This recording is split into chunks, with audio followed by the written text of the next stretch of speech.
Bismillahirrahmanirrahim. Assalamualaikum warahmatullahi wabarakatuh. Alhamdulillahirrabbilalamin. Wassalatu wassalamu ala asyrafil anbiya'i wal mursalin wa ala alihi wa ashabihi ajma'in wa ba'd. Alhamdulillah para mahasiswa sekalian, pada kesempatan kita kali ini kita akan masuk ke mata kuliah pada pertemuan pertama pada mata kuliah ilmu lughah atau linguistik. Nanti di dalam laman Google Classroom, para mahasiswa sudah akan mendapatkan materi yang Ustadz sampaikan ini, sekaligus ada kisi-kisi yang nanti akan kita sampaikan selama 14 kali pertemuan dengan ujian tengah semester dan ujian akhir semester. Nah, pada pertemuan kita kali ini, atau pada mata kuliah ilmu lughah ini, atau linguistik ini, ada buku wajib yang para mahasiswa harus punya. Harus tahu paling tidak. Syukur nanti bisa memfotokopinya di perpustakaan IAIN Ponorogo, pengantar linguistik Arab, ya. Jadi buku saya sendiri, sehingga ini menjadi buku atau rujukan wajib mahasiswa untuk nanti perkuliahan selama 1 semester. Nah, nanti kita akan membahas buku ini sejak dari awal.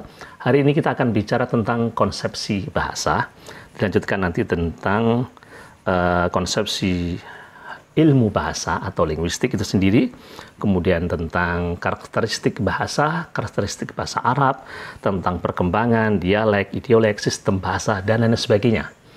Ya, nanti selama 12 kali pertemuan dan ditutup dengan ujian tengah semester dan ujian akhir semester. Demikian, mudah-mudahan para mahasiswa bisa mengikuti perkuliahan kita secara daring melalui Google Classroom ini. Dan Ustadz harapkan bahwa nanti paling tidak selama perkuliahan di 1 semester ini ada 6 kali tugas, ya, ada 6 kali tugas yang harus para mahasiswa ikuti, dan nanti akan kita ambil 6 nilai tersebut untuk kita rekapitulasi menjadi nilai akhir dalam perkuliahan kita pada 1 semester ini. Baik, kita mulai tema kita tentang konsepsi bahasa. Baik, bismillahirrahmanirrahim. Berbicara tentang bahasa, tentu berbicara tentang sesuatu yang menjadi bagian dari kehidupan kita. Karena manusia adalah makhluk sosial yang ia tidak bisa lepas dari penggunaan bahasa. Nah, tetapi supaya kita tidak mengalami kesalahan di dalam pemaknaan bahasa, karena seringkali orang menganggap apapun disebut sebagai bahasa. Sampai kemudian ada bahasa cinta, ada bahasa isyarat, ada bahasa macam-macam. Yang sesungguhnya, kalau di dalam definisi bahasa, dalam pengertian para ulama lughah atau cendekiawan bahasa, nanti kita akan tahu apakah sesuatu itu disebut dalam tataran definitif sebagai bahasa ataukah tidak. Yang pertama, nanti para mahasiswa juga bisa melihat di dalam buku ini sudah disebutkan, ada beberapa referensi yang Ustadz nukil, salah satunya dalam kitab Muqaddimah Lidirasatil Lughah, Ibnu Jini memberikan definisi bahasa, al-lughah hiya aswatun yu'abbiru biha kullu qaumin an agradihim. Ya, nanti bisa para mahasiswa lihat di dalam laman di Google Classroom. Al-lughah, bahasa adalah aswatun, bunyi. Bunyi, orang menyebutnya dengan suara. Yu'abbiru biha kullu qaumin, yang diungkapkan oleh setiap bangsa, setiap komunitas, setiap kelompok, an agradihim, atas tujuan atau isi hati mereka. Jadi bahasa adalah ungkapan ekspresi dari apa yang ada di dalam dada mereka, apa yang ada di hati mereka. Nah, karena itulah maka nanti kita juga akan mengambil beberapa pengertian atau istimbat dari definisi ini. Ya, dengan bahasa agama kita ambil istimbat, ya, kesimpulan dari definisi bahasa menurut para ulama. Kalau bahasa adalah bunyi, maka ia memang harus berubah bunyi, ya, ia harus berubah bunyi.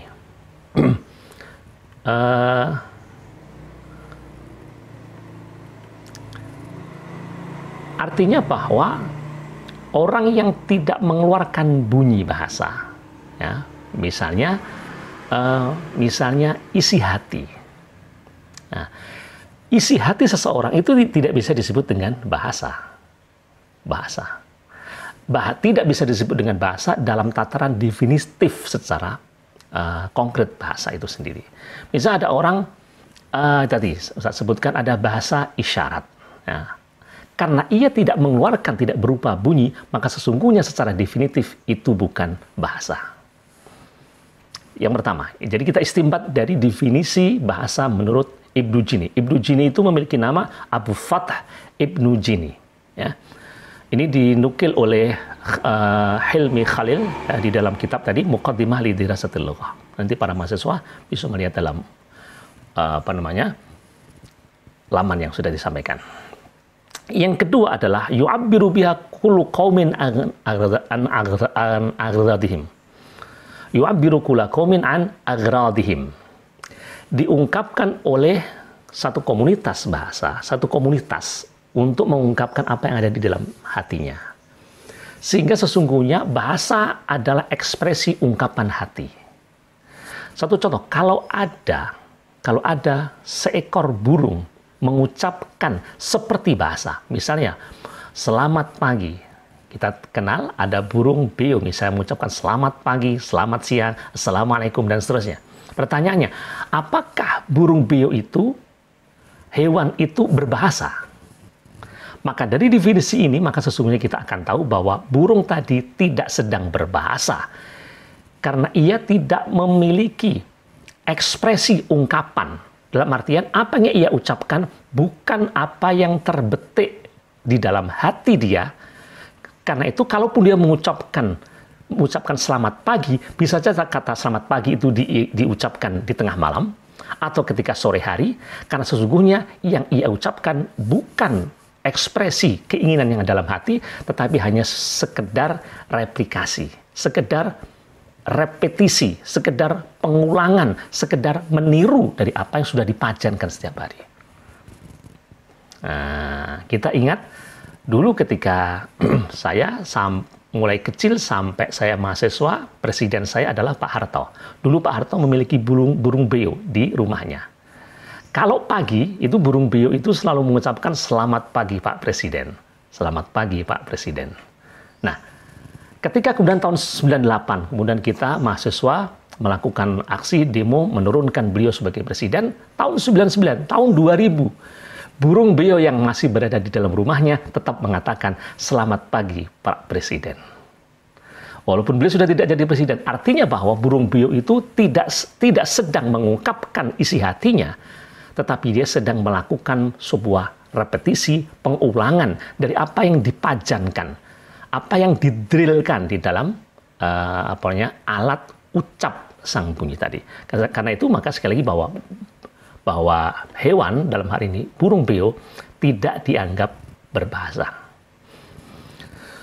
Ada lagi di sini dinukil dalam majalah Al-Lisaniyat seorang linguis Prancis André Martunat. Orang menyebutnya atau membacanya Martini. Al-lughah adatun tablughu wa yahsulu bi qiyasiha tahlilun lima yukhbiruhu al-insan ala khilafin baina jama'atin wa ukhra. Bahasa adalah perangkat penyampai yang berhasil dengan menganalogikan ya, menganalisis apa yang disampaikan oleh manusia dengan cara yang berbeda antara satu kelompok dengan kelompok yang lain. Nah, ini agak lebih rumit bahasa ini. Nanti para pemirsa bisa melihat di dalam laman yang ada. Jadi bahasa itu adalah sebuah perangkat penyampaian menjadi sebuah kias. Jadi bahasa itu ada proses analoginya, proses kiasnya. Artinya meniru. Nah, nanti proses peniruan bahasa itu nanti akan memunculkan teori-teori. Nanti para pemirsa akan tahu tentang asal-usul bahasa. Ada berbagai macam teori. Salah satunya adalah teori munculnya bahasa mengadopsi bahwa bahasa itu mengadopsi bisa dari bunyinya, bisa mengadopsi dari ekspresi manusia. Satu contoh, kita menyebutkan itu ada hewan suaranya otak-otak tokek. Lalu kita menyebutnya tokek. Ya. Ada Air yang ketika jatuh, ia kemudian bersuara gericik, kita menyebutnya itu gemericik air. Nah, maka kata-kata tokek, kata-kata gemericik adalah sebuah kata ungkapan merupakan sebuah analogi dari apa yang ia dengar. Seperti semacam itu. Ini definisi yang kedua. Nanti ada definisi yang lainnya lagi. Al-lughah ini menurut Edward Sapir. Dalam kitab language, ya, dalam kitab language ini masih sama seperti Ustadz juga menukil di dalam buku ini Muqaddimah li Dirasatil Lughah. Nanti para pemirsa, para mahasiswa bisa melihat kitab itu, dan di perpustakaan YIN Ponorogo sudah tercantum banyak. Al-lughah zahiratun insaniyah wa ghairu ghariziyah li tausilil awatif wal afkar wal raghabat biwasitati nidhamin minar rumuzis sautiyah al istilahiyah. Ini definisinya agak panjang. Definisi dari Pak Sapir ini agak panjang, Edward Sapir. Al-lughah, bahasa adalah zahiratun insaniyah, fenomena manusia. Nah, disinilah kemudian memperkuat apa yang disampaikan oleh Ibnu Jini tadi, bahwa bahasa itu fenomena manusia. Artinya yang bisa berbahasa, yang bisa disebut berbahasa hanya manusia. Selain manusia, sesungguhnya dia tidak sedang melakukan proses bahasa. Seperti burung beo tadi, ia hanya melakukan pengulangan dari bunyi yang dipajankan, bunyi yang didrillkan seseorang kepada dirinya. Wa ghairu ghariziyah, dan dia bukan ghariziyah. Ghariziyah itu instinktif. Bukan instinktif. Maaf. Kalau orang makan, itu insting. Anak tidak pernah diajari makan, maka dia akan tahu bagaimana cara makan. Hewan dia ketika lahir, ayam ketika dia keluar dari cangkangnya, ia sudah langsung tahu bagaimana cara makan. Bayi ketika dia terlahir, diletakkan di perut ibunya, langsung tahu mana yang harus ditetek pada ibunya. Ini namanya gharizah atau insting. Termasuk, maaf, seksual ini juga bagian dari gharizah, insting. Karena itu saya termasuk yang tidak sepakat adanya sex education. Karena seks menurut kami bagian dari gharizah yang tanpa harus diajarkan. Allah telah memberikan satu kemampuan potensi. Sebagaimana insting kita untuk makan, sebagaimana anak untuk netek ke ibunya, dan lain sebagainya. Induk ayam kemudian setelah keluarkan ayam keluar dari cangkangnya, dia bisa makan, dan seterusnya, dan seterusnya. Itu namanya gharizah. Nah, bahasa itu, ia bukan gharizah. Ia bukan instinktif. Sehingga kalau ada anak, seorang orator, yang memiliki agitasi yang luar biasa ketika berceramah, tetapi anaknya tidak pernah belajar tentang bagaimana bapaknya berpidato, bapaknya berorasi, maka anak tidak akan pernah memiliki kemampuan seperti bapaknya. Karena ini bukan kemampuan yang diwariskan, ini bukan insting. Bahkan dengan contoh yang lebih fatal lagi, bahwa kalau ada seorang anak dari orang yang ahli bicara, ahli pidato, ahli berceramah, tetapi anak ini dikungkung berada di dalam sebuah rumah tanpa bunyi bahasa. Ketika dia sejak lahir sampai 14 tahun dia tidak mendapatkan bunyi bahasa sedikit pun, maka dia akan menjadi anak yang bisu. Na'udzubillah. Kenapa? Karena ia tidak pernah terpajankan, tidak pernah terdrill bahasa. Karena bahasa bukan gharizah, bahasa bukan insting. Ia perlu dibelajarkan. Nah, karena itulah maka nanti ada proses pembelajaran bahasa. Seperti itu. Lalu untuk apa bahasa itu? Litausilil awatif, untuk menyampaikan isi hati, perasaan, wal afkar, pikiran, wal raghabat, dan keinginan, biwasitati nidhamin minar rumusis sautiyah, dengan wasilah, dengan sarana sistem rumus bunyi al-istilahiyah yang telah disepakati. Nah, seperti itu. Jadi, apa yang ada dalam pikiran dikeluarkan melalui bahasa. Apa yang ada di dalam hati, keinginan, tidak diketahui, dikeluarkan melalui bahasa. Dan inilah salah satu fungsi dari bahasa. Ini definisi bahasa menurut Pak Edward Sapir. Nanti dalam buku ini para mahasiswa juga sudah akan bisa melihat definisi yang tadi Ustaz sampaikan. Sekali lagi, tugas mahasiswa adalah melacak, mengakses buku. Jadi meskipun ini masa pandemi, bukan berarti lalu mahasiswa diam saja di rumah. Ya, lalu tidak kemana-mana. Tetap pergilah ke perpustakaan, cari buku, kalau tidak ada di fotokopi, dan lain sebagainya. Atau pinjam kakak kelasnya, nanti mungkin bisa. Nah, maka disinilah kemudian ada lagi yang terakhir aja. Kita ambil satu definisi terakhir dari bahasa. Dari Noam Chomsky. Ini apa namanya? Tokoh bahasa yang masyhur insyaallah. Noam Chomsky, ya, dalam buku Aspect of the Theory of Syntax. Al-lughah, tapi ini sudah diterjemah dalam bahasa Arab, ya. Al-lughah mulkatun fitriyah 'indal mutakallimin bi lughatin ma li takwini fahmi jumalin nahwiyah. Nah, ini kebetulan beliau lebih concern berbicara tentang sintaksis, nahwu atau grammar. Ya. Jadi bahasa adalah sebuah kemampuan dasar, ya, kemampuan dasar indal mutakallimin bagi orang yang bertutur, bila ma dengan bahasa apapun, litakwinin wa fahmi jumalin nahwiyan, untuk membentuk atau memahami sebuah kalimat-kalimat sintaksis, kalimat-kalimat dalam bentuk nahwu. Artinya sesungguhnya kalaupun seseorang tidak diajarkan secara nahwu nadhari, ya, grammar bahasa secara teoritik, tetapi ia akan memiliki di dalam diri dia sudah akan ada sebuah kemampuan untuk menyusun bahasa itu. Nah, itu sehingga bahasa sesungguhnya ia harus dipelajari, tetapi sekaligus otomatis Allah nanti sudah akan memberikan kemampuan untuk mengolah bahasa itu.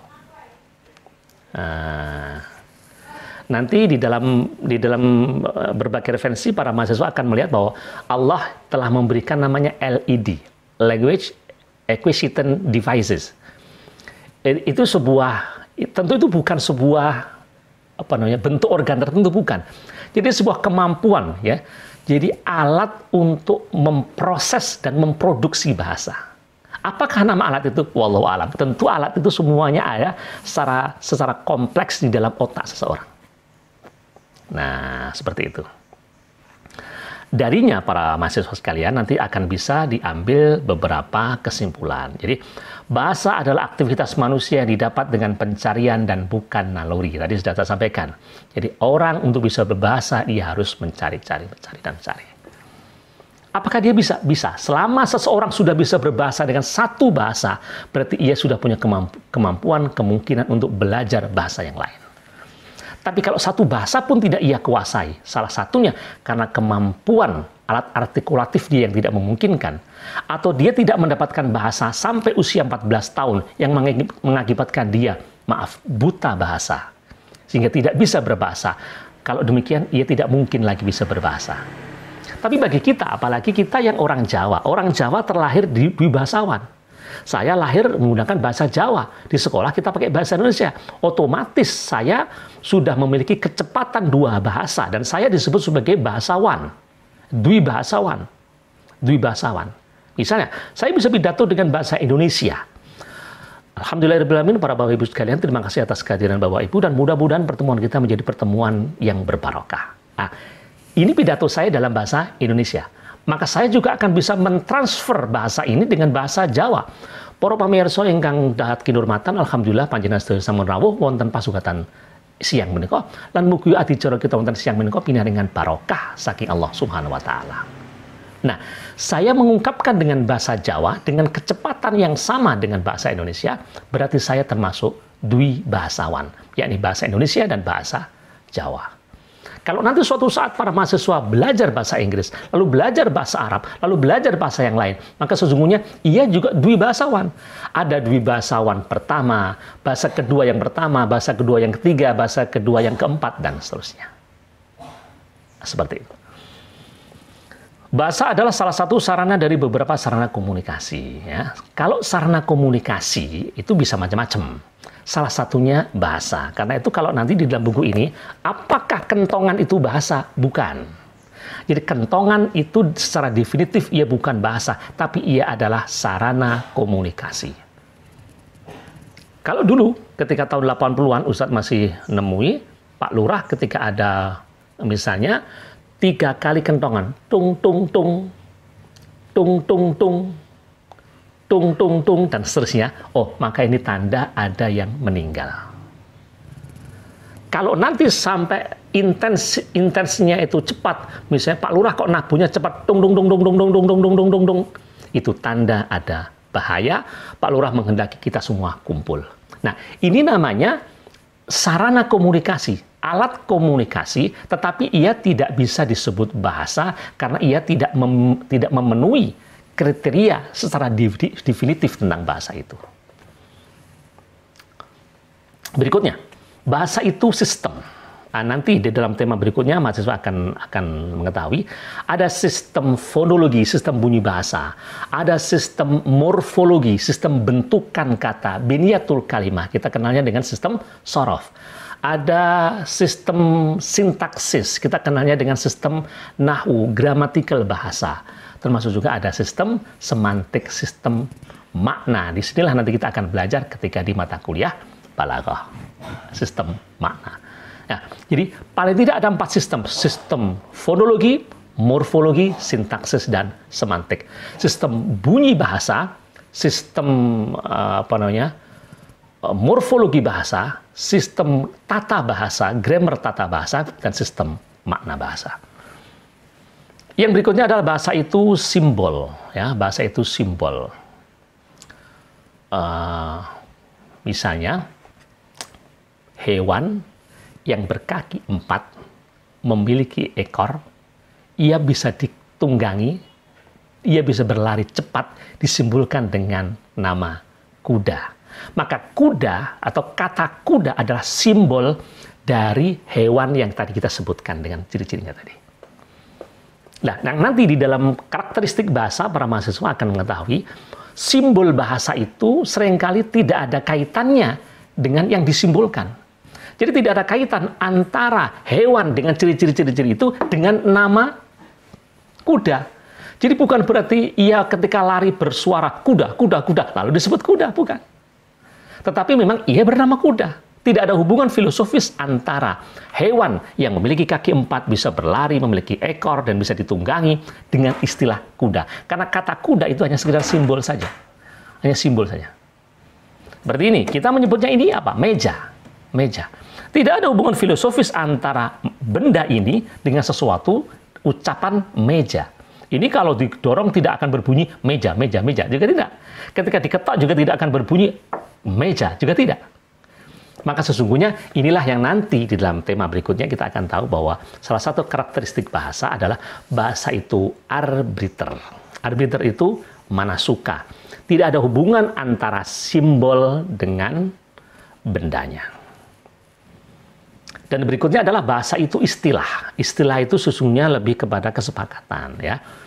Ya tadi ini salah satu pendapat, ya. Jadi bahwa ada beberapa kata-kata yang itu memang disepakati. Termasuk juga nama-nama. Kalau para mahasiswa pernah mendengarkan sandiwara radio atau dulu pernah ada ketoprak, ada ludruk gitu ya. Itu seringkali begitu itu. Asal mula Banyuwangi.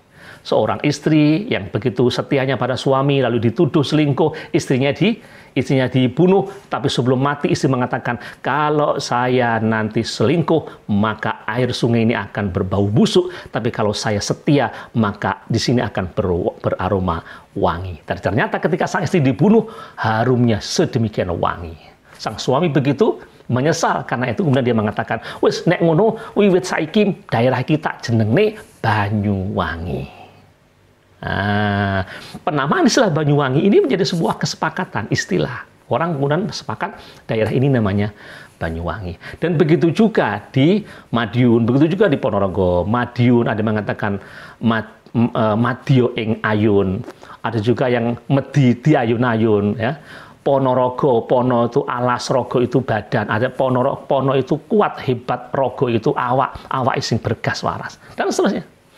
Jadi nama-nama, istilah itu merupakan sebuah kesepakatan. Dan di sini kemudian bahasa itu memang bagian dari kesepakatan. Kesepakatan. Kemudian jadi gini, Al-lughah ma yuntaq, walaysa yanbaghi an yuntaq, walaysa ma yanbaghi an yuntaq. Bahasa itu apa yang terucap. Ya sudah, kalau sudah terucap namanya begitu, ya begitu saja. Bukan apa yang seharusnya terucap. Kalau saudara mengatakan ini meja, dan orang semua sepakat ini namanya meja, ya sudah meja saja. Saudara tidak akan laku kalau ini, supaya ini lebih keren, jangan disebut meja lah, disebut aja, apa misalnya jomi, atau misalnya gitu. Ya, silakan saudara membuat, tapi tidak akan laku. Tidak akan laku. Kenapa ini disebut meja? Karena memang diistilahkan, disepakati sebagai istilah meja. Apalagi kalau kesepakatan itu sudah tertuang di dalam KBBI, kalau bahasa Indonesia, Kamus Besar Bahasa Indonesia. Terus yang terakhir, bahasa itu bunyi dari suara manusia. Nah, jadi yang bisa disebut berbahasa hanyalah manusia, karena ia adalah fenomena manusia. Di samping itu, bahasa itu hanya ucapan yang muncul dari alat artikulasi manusia, alat ujar manusia. Ya. Kita akan berbicara tema berikutnya, karena ini agak panjang sekali Pak mahasiswa ya. Silakan nanti mahasiswa bisa sampaikan. Nanti untuk pertemuan berikutnya kita tidak akan ceramah sepanjang ini ya, tidak akan ceramah sepanjang ini. Kita bicara tentang asal-usul bahasa. Nanti bisa mahasiswa lihat di halaman 4 dan seterusnya.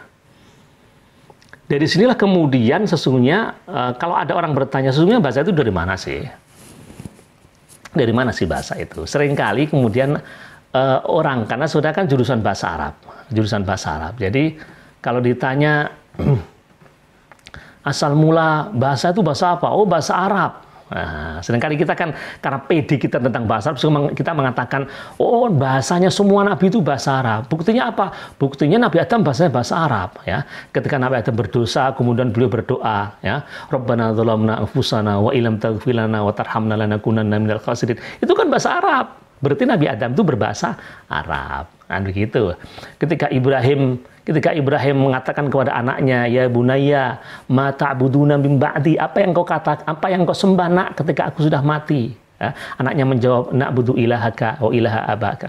Na'budu ilahaka, aku menyembah Tuhanmu Bapak. Oh, berarti itu bahasa Nabi Ismail, bahasa Nabi Ibrahim, bahasa Arab. Ya. Bahasanya semua nabi-nabi juga bahasa Arab. Lalu kemudian mengatakan, saking pedenya kita mengatakan, oh bahasa asal mula bahasa adalah bahasa Arab. Ini nanti akan diketawain oleh orang-orang yang misalnya jurusan bahasa yang lain. Kita silakan saja pede dengan bahasa Arab, tentu harus berakar pada landasan ilmiah. Kenapa saudara mengatakan bahwa Nabi Adam itu berbahasa Arab? Karena saudara tahunya dari Al-Quran yang berbahasa Arab. Al-Qurannya berbahasa Arab. Kalau nanti kemudian saudara mendapatkan kisah Nabi Adam itu dari Bible, tentu akan berbahasa Ibrani. Sebagaimana Nabi Isa, dia pun juga tidak mengatakan bahasa Arab, tapi pakai bahasa Ibrani. Nah, Eli lama sabaqtani, dan seterusnya di dalam Injil mengatakan begitu, dan itu bukan bahasa Arab. Nah, karena itulah maka pentingnya kita tahu asal-usul bahasa. Karena memang tidak ada yang pernah mengetahui, maka yang muncul adalah teori. Teori itu adalah sebuah asumsi yang selama asumsi itu tidak dirobohkan, maka selama itu juga ia akan menjadi satu landasan. Kalau nanti saudara sebagai pembelajar bahasa, kemudian sudah melahirkan teori baru tentang bahasa, asal-usul bahasa, silakan. Selama bisa menggugurkan teori yang lama. Tapi selama tidak bisa menggugurkan, maka teori yang lama akan tetap dipakai. Nah, seperti itu. Yang pertama, ada teori namanya teori tauqif. Dan Ustadz lebih sepakat ini, teori yang pertama, teori tauqif. Teori tauqif artinya bahwa bahasa itu berasal dari ilham dari Allah Subhanahu wa Ta'ala. Dari mana ini? Kisah di dalam surat Al-Baqarah 31. Wa 'allama Adam al-asma'a kullaha tsumma 'aradahum 'alal malaikati faqala ambi'uni bi asma'i haula in kuntum shadiqin. Ingat ketika Allah mengajarkan nama-nama kepada Adam. Seraya katakan, malaikat, presentasikan, ya. Adam, presentasikan apa nama-nama sudah aku sampaikan ini. Kemudian Adam pun juga mempresentasikan itu. Nah, disinilah kemudian teori tauqif itu muncul. Oh, Tuhanlah, Allah lah yang memberikan bahasa kepada Nabi Adam, yang karenanya Nabi Adam memiliki bahasa. Jadi kata allama Adam al-asma'a kullaha. Al-asma artinya Allah. Itu yang pertama. Disebut dengan teori tauqif. Secara keimanan kita percaya Allah lah salah satu yang menciptakan bahasa itu, memberikan bahasa itu, walaupun manusia juga nanti ikut andil di dalam pengembangan bahasa. Nanti dalam tema-tema berikutnya bahwa bahasa itu berkembang, bahkan sampai kepada bahasa itu mengalami pergeseran dan kepunahan. Kepunahan. Selama guyub tuturnya masyarakatnya sudah tidak memakai bahasa itu, ada kemungkinan bahasa itu akan tergusur dan akan hilang. Semoga bahasa Jawa kita, kalau bahasa Indonesia insya Allah tidak, mudah-mudahan. Maksudnya juga bahasa Indonesia juga, ya, mudah-mudahan tidak mengalami kepunahan di suatu saat. Amin. Yang kedua adalah teori istilah. Teori istilah itu artinya teori kesepakatan, ya. Jadi bahwa tadi Ustaz sampaikan bahwa manusia melakukan sebuah kesepakatan untuk menentukan istilah-istilah bahasa-bahasa itu sendiri. Nah, kalau kesepakatan itu di situ, kalau sudah kesepakatan tidak ada lagi debatable, ya, tentu disepakati, orang sepakat dipakai bersama menjadi sebuah bahasa dalam komunitas, lalu itu diakui sebagai sebuah bahasa baku. Seperti tadi istilah Banyuwangi, orang sudah tidak ada lagi yang komplain, kenapa dikatakan Banyuwangi, kenapa tidak dikatakan Banyuarum, kenapa tidak dikatakan yang lain. Ya sudah, karena itu sudah disepakati, namanya Banyuwangi. Ada teori yang ketiga namanya teori poh-poh, ya. Teori poh-poh itu teori ekspresi emosional seseorang. Jadi teori ini mengatakan bahwa ekspresi jengkel, gembira, sedih, senang seseorang itu melahirkan bahasa. Nah, misalnya ada orang sakit, karena sakitnya kemudian dia terlontar kata-kata aduh. Apa sesungguhnya aduh itu? Kata aduh adalah ekspresi dari rasa sakit seseorang. Nah, dan seterusnya. Kita agak cepat ya, maaf saudara, karena waktu yang mungkin terlalu lama. Ada teori poh-poh, ada teori ding-dong. Teori ding-dong itu disebut juga dengan teori nativis atau teori ungkapan. Jadi teori nativis itu artinya bahwa manusia sejak awal sudah Allah karuniai, istilah kita gawan bayi. Sudah punya gawan bayi untuk berbicara.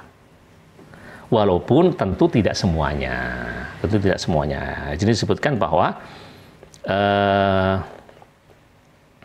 jadi ketika manusia melihat sesuatu misalnya. Ini sekali lagi ini disampaikan oleh orang Inggris, oleh orang Barat, karena itu bagi saudara yang tidak sepakat, silakan saja. Selama teori ini belum dirubuhkan akan tetap dipakai teori ding-dong ini. Satu contoh begini. Menurut orang Barat, ketika ada musim dingin, ketika ada musim salju, lalu dia bersembunyi, tahu-tahu kemudian ada makhluk dengan taring yang menyeringai, dengan kuku yang panjang. Lalu makhluk itu mengaum. Au! Lalu orang menjadi terkejut dan dia mengatakan, wolf. Wolf. Wolf itu tentu terjemah kita adalah serigala. Nah, menurut orang Barat tadi, ya, menurut orang Barat, kata wolf adalah sebuah ungkapan yang ada di dalam diri dia. Ya. Dia seolah-olah sudah membahasakan makhluk yang bertaring menyeringai tadi dengan bahasa wolf, sehingga kemudian serigala itu disebut oleh orang Barat dengan wolf. Nah, tentu kita bisa mendebat di sini. Loh, kenapa kita kan tidak pernah begitu ketika kita takut ada anjing, misalnya kita tidak mengatakan anjing. Atau ketika ada serigala, kita mengatakan serigala juga tidak. Nah, tetapi ya, karena ini teori, sekali lagi kita hormati, ini bagian dari khasanah. Ya, bagian dari khasanah. Yang berikutnya, yang ke berapa tadi? 4 ada 5. Yang kelima ada teori Yohehu. Teori Yohehu ini adalah sebuah teori aksi sosial. Jadi artinya bahwa menurut teori ini, bahasa muncul dari aksi sosial. Orang ketika dia mengangkat sesuatu bersama-sama, ya, lalu dia mengatakan ungkapan-ungkapan tertentu. Kalau orang Jawa apa ya? Kalau orang Jawa ada orang yang mengangkat benda bersama-sama lalu mengucapkan kata holobis kuntul baris, holobis kuntul baris. Apa sesungguhnya makna kata-kata itu? Wallahu a'lam. Nah, ini teori Yoheho merupakan sebuah bagian dari aksi sosial. Ya, maaf. Yang berikutnya adalah teori Bobo. Ya. Teori Bobo. teori Bobo ini disebut dengan teori onomatop, ya. Teori onomatop. Teori onomatop itu apa? Teori Bobo itu adalah teori bahwa tadi saya sampaikan bahwa benda, bahasa muncul dari bunyi-bunyi tertentu. Bunyi-bunyi tertentu. Ayam itu sedang ngapain? Ayam itu ketika dia pagi, ya cukurukuk. Lalu kita mengatakan ayam itu berkokok. Ayam itu sedang berkokok. Dan seterusnya tadi sudah kita sampaikan. Jadi bunyi bahasa, bunyi melahirkan bahasa. Dan yang terakhir ada teori gestur. Teori gestur itu teori isyarat. Jadi isyarat seseorang, isyarat akan bisa melahirkan satu bahasa. Ya. Jadi isyarat begini. Jadi isyarat seseorang untuk dia senang, untuk dia tidak senang, untuk dia benci, untuk dia dan seterusnya, itu yang melahirkan bahasa. Itu namanya teori gestur. Itu namanya teori gestur. Nah, inilah para mahasiswa sekalian. Jadi asal usul bahasa. Jadi sehingga nanti kita paling tidak ini menjadi bagian dari khasanah kita. Terlepas kita setuju atau tidak, ini teori. Sebagai seorang Muslim, saya lebih sepakat pada teori yang pertama, yakni teori tauqif, jadi bahwa Allah lah yang menciptakan bahasa itu, tetapi juga tidak menafikan bahwa ternyata bahwa ada kesepakatan-kesepakatan tertentu. Ya, sehingga teori istilah pun juga bisa masuk, bahwa suatu saat bahwa bunyi juga berpengaruh terhadap, itu juga teori Bobo pun juga masuk. Sehingga nanti mungkin kita bisa mengambil jalan tengah, merangkum dari sebuah teori-teori yang ada. Jadi teori itu tidak kita nafikan semuanya, juga tidak kita iyakan semua. Ada yang kita ambil menjadi sebuah teori tertentu. Nah, seperti itu insya Allah. Dan yang terakhir, nanti para pemirsa juga, para mahasiswa bisa melihat tentang fungsi bahasa. Ini yang terakhir ya. Fungsi bahasa adalah sebagai alat berpikir. Alat berpikir. Dengan bahasa manusia bisa berpikir. Dengan bahasa manusia bisa mengembangkan pikirannya dan sebagainya. Bahasa adalah alat memenuhi kebutuhan dasar. Anak kecil ketika dia lapar, dia ungkapkan itu dengan bunyi dan ibunya paham. Ya, bunyi bahasa, ia lapar karena dia belum bisa berbahasa secara vulgar, maka tangisan bayi itu salah satu bentuk bahasa yang ia ucapkan. Bahasa adalah alat untuk berekspresi. Ya, tentu ada orang senang, ada orang marah, ada orang bangga, diekspresikan dengan bahasa. Bahasa adalah media penghubung antar kelompok. Satu kelompok berinteraksi dengan kelompok yang lain tentu menggunakan bahasa. Karena itulah maka kalau ingin mengetahui budaya satu kelompok, fahamilah bahasa itu. Kalau saudara ingin mengetahui bagaimana budaya Arab, bagaimana sastra Arab, bagaimana hal terkait dengan kearab-araban dan kitab suci yang berbahasa Arab, nabi yang diturunkan di negeri Arab, maka kuasailah bahasa Arab. Nah, tapi kalau saudara ingin menjadi pemimpin dunia, akan bisa berbicara sama Biden, akan bisa ngomong-ngomong sama di PBB sana, kuasailah bahasa internasional, itulah bahasa Inggris. Bahasa adalah media penghubung antar kelompok dalam satu komunitas ataupun di dalam komunitas yang lebih global lagi. Bahasa adalah simbol agama, ya. Bahasa adalah simbol agama. Seringkali ada ungkapan-ungkapan bahasa. Kalau saudara nanti mendengar misalnya, ini ada kata-kata begini misalnya, ada satu kelompok. Akhi, antum mau kemana? Ana mau liqa. Jam berapa liqa'nya? Akhirnya kan nantilah, subhanallah, tadi kita sudah tunggu, ternyata murabinya nggak datang. Ternyata murabinya sakit ya. Yuk kita takziah ke beliau yuk. Nah, kalau ada percakapan begini, maka saudara akan mengatakan, oh ini komunitas apa ini? Ini adalah komunitas beberapa mahasiswa di satu halakoh tertentu. Saya tidak mengambil contoh-contoh yang negatif ya. Kalau nanti saudara ambil aja contoh yang negatif di terminal atau di stasiun atau di mana tempat-tempat yang agak umum itu. Bahasa-bahasa dengan hentakan-hentakan tertentu, dengan pilihan-pilihan kata tertentu, di situ menyebutkan, bahwa di situ ada tentu sebuah komunitas tertentu. Bahasa pendukung utama pengetahuan, ya. Bahasa pendukung utama pengetahuan yang semua akan kita ini kan merupakan simbol bahasa semua. Semua kitab-kitab ini adalah semua kitab yang merupakan simbol bahasa. Tentu kalau dikatakan apakah ini bahasa, ini bukan, ini simbol bahasa. Nanti kemudian disampaikan dalam bentuk bahasa, orang jadi paham. Jadi ia menjadi pendukung pengetahuan disampaikan pada orang lain. Bahasa adalah alat pemersatu. Indonesia dengan 700.000 suku dengan bahasa yang bermacam-macam itu, kita dipersatukan dengan bahasa Indonesia. Berbahasa yang satu, bahasa Indonesia. Dan yang terakhir, bahasa adalah juga menjadi bagian dari alat politik. Alat politik bisa menggunakan bahasa. Nah, karena itulah maka alat politik itu apa? Ya artinya orang gini, seringkali kan ada kata-kata eufemistik, penghalusan. Misalnya dia dikubur, kan agak kasar, tapi dia dikebumikan. Orang itu ditangkap, itu kan kesan, kok ditangkap, ada apa ini? Tapi kalau beliau diamankan oleh aparat, itu sama. Sehingga memperhalus bahasa bisa akan meredam gejolak politik yang ada. Disitulah kemudian bahasa menjadi alat politik. Nah, dan seterusnya para mahasiswa sekalian, para pemirsa, nanti bisa dibaca secara detail, baik di dalam bukunya Ustadz ini, ataupun di dalam referensi yang lain yang itu akan bisa mendukung, baik yang berbahasa Indonesia, berbahasa Arab, berbahasa Inggris, karena linguistik itu universal. Saya ulangi, ilmu tentang bahasa itu sifatnya universal. Ia bisa dipakai baik untuk bahasa Indonesia, bahasa Inggris, bahasa Jawa, bahasa Jerman, dan seterusnya. Karena itu maka memang ilmu linguistik satu ilmunya. Bisa dipakai untuk bahasa Indonesia, untuk bahasa Arab, untuk bahasa Inggris, dan seterusnya.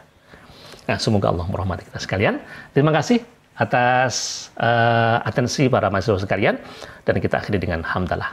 Alhamdulillahirabbil alamin. Subhanakallahumma wa bihamdika asyhadu an la ilaha illa anta astaghfiruka wa atubu ilaik. Ya, terakhir sebelumnya untuk kali ini belum ada tugas. Nanti sekali lagi bahwa tugas akan disampaikan dalam satu semester selama 6 tugas. Nanti akan Ustadz sampaikan di Google Classroom.